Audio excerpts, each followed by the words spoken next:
So we're back out this morning. It's below freezing, so it's a nice, cool, crisp morning. We're looking for big kudu, as we have been the last couple days. Saw about 40 of them yesterday, just nothing big enough. Like I said earlier, I'm not really an inch guy, but I've shot a number of kudu in my life, and I'm looking for something truly special to let that Christensen arms go after. So let's just see how the day unfolds. Like I said, it's nice and cold this morning. Animals should be up on their feet moving around. So hopefully we can get this thing done here.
This segment's brought to you by Reveal Cellular Trail Cameras, with data plans starting as low as $5 a month. This segment's brought to you by Element Outdoors, where technology meets comfort. Getting ready to head after a rone. Gonna let this 28 nozzler do its job. Pretty excited. Gonna load up in the truck and cover some ground. Hopefully find some, at least cut a track, and then get out. Spot and stalk is the plan, but it's early morning, winter, and it's pretty exciting. Chase a second largest antelope in the world, going after a big rone this morning.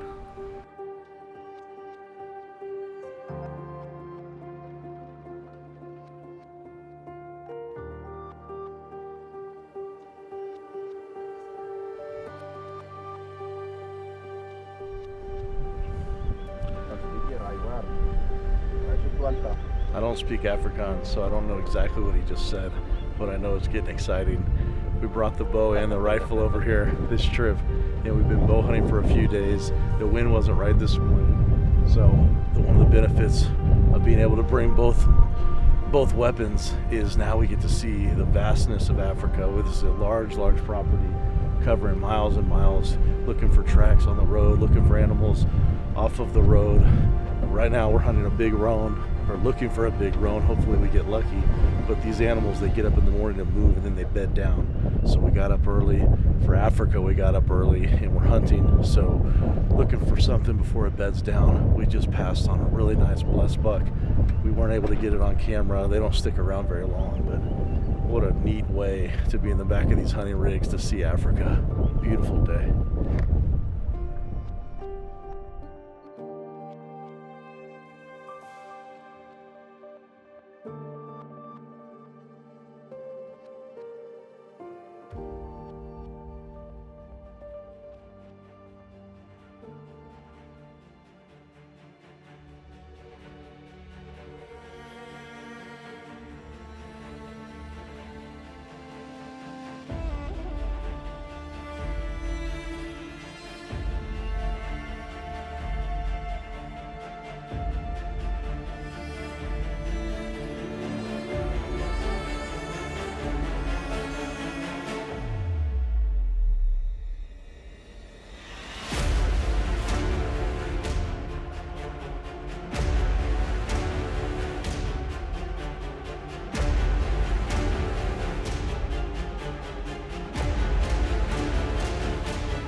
We had a really nice common blessed buck, and we put a really cool stock on it. We had the wind in our face, but it's just swirling all day. We got into about 120 yards, 115 yards. We're gonna have a really nice shot on a nice plus buck ram. And the wind shifted, they ran a little bit, and they, out of nowhere, 3 big sable came over, young, but big to me. 3 sable came up and then ran through the herd and then busted them. So, well, the good and bad thing about Africa, there's animals everywhere. Bad thing is, a lot of times it goes against you because there's just that many more eyes and noses out there that you have to compete with. But really cool spot and stock, got on the sticks, had safety off, and just didn't have the right shot. He had his butt to us, really wanted him to be broadside to get through that shoulder, but pretty fun, really fun.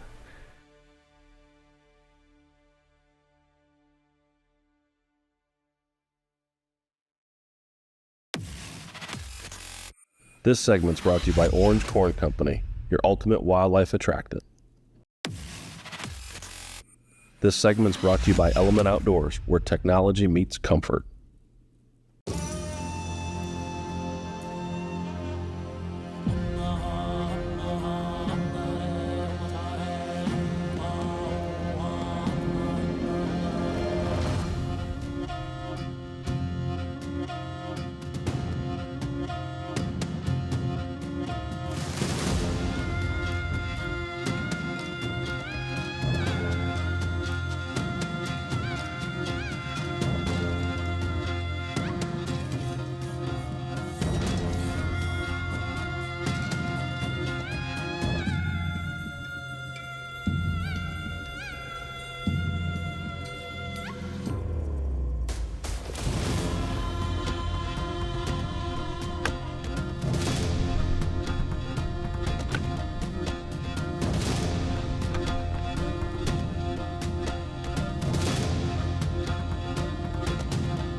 Dropped him.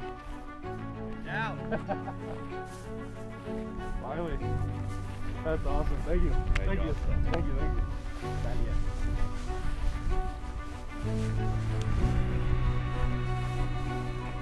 Oh man, I've been thinking about zebras my whole life. Nice shoulder right at the bottom of the neck. Dropped him. That's why you shoot a big rifle. This 28 Nosler did the trick.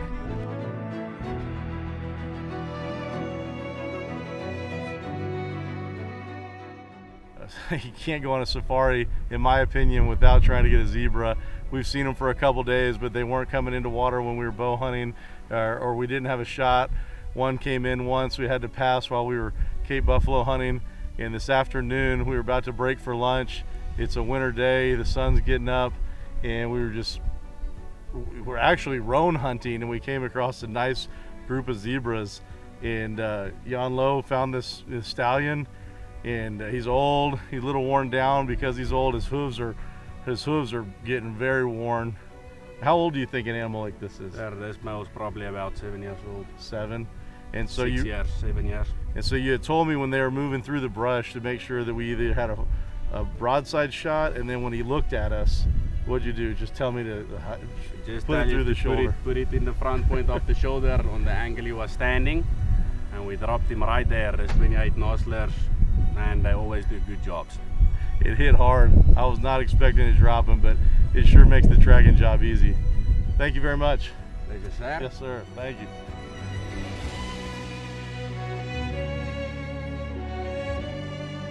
The zebra loaded up. Just like that. Got it on the board.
That's a hunt, dude.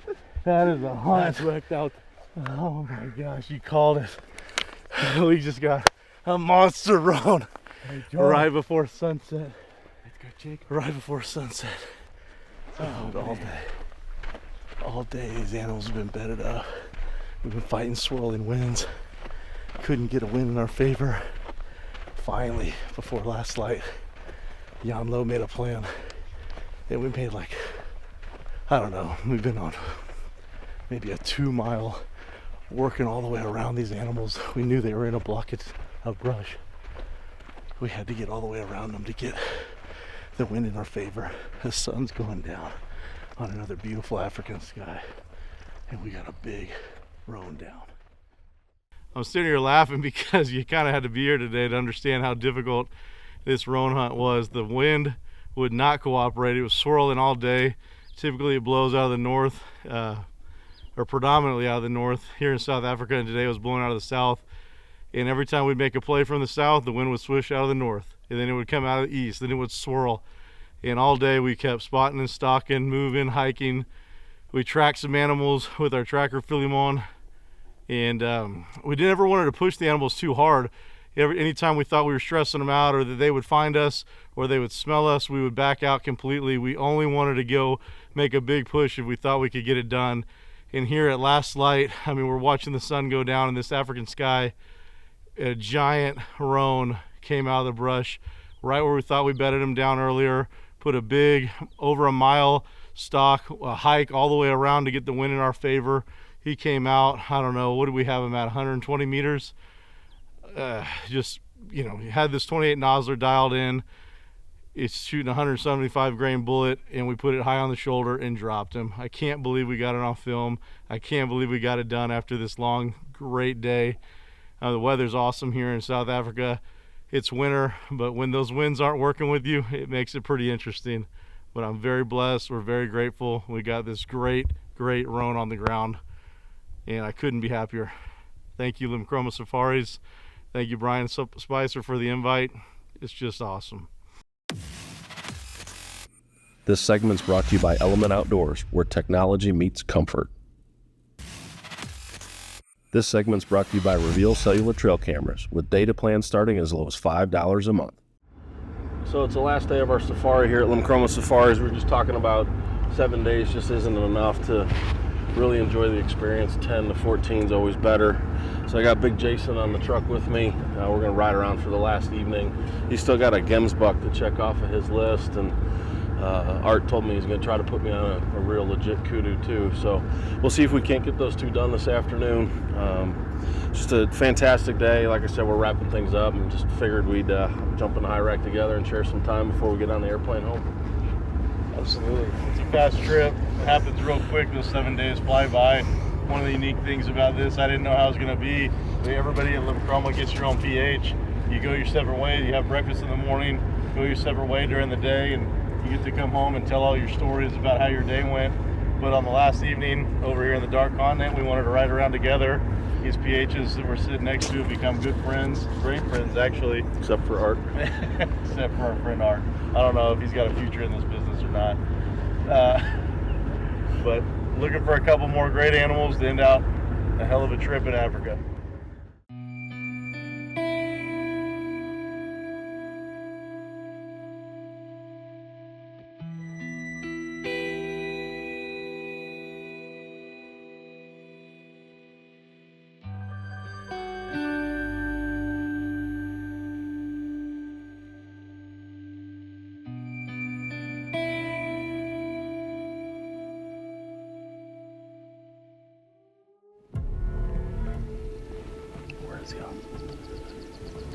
He's off to the right side of those trees.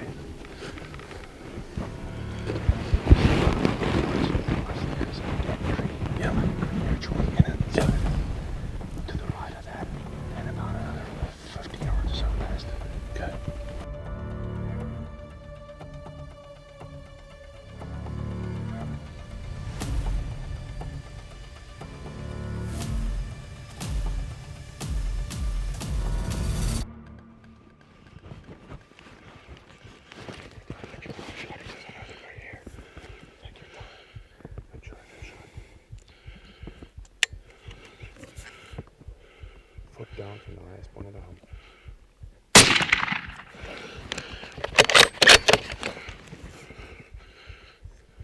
Hit him again. Yep. I didn't hit him? Yep, you hit him. Gonna go down. Just went down. Great shooting both times, my friend. Thank you. What a special bull. What a damn special bull. We just had a whew.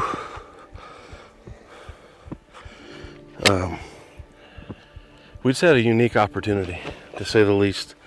We were riding around with Jason this afternoon looking for gemsbuck and maybe a kudu, and we got a call from another one of the hunters in the area, and the kudu that we've been looking for was just feeding up in these little trees here. And he called us and said, hey guys, you know, he looks pretty calm, he's not aware of anything going on, y'all need to get over here. And we hightailed it around the corner, eased up the road, probably 1,000 yards, worked the cover in our favor, got in this little shady spot, and Art talked me through the shot. I mean, he didn't even know that we were here, and like I said, Art talked me through, hey, highest point of the hump, go down 12 inches and just break that trigger. And I did, and the first one rang home. We could hear it, and then he started to move off to the right, and I made another running shot on him and plugged him again, and he went down behind the trees right over there. And this is, I think, a kudu of a lifetime.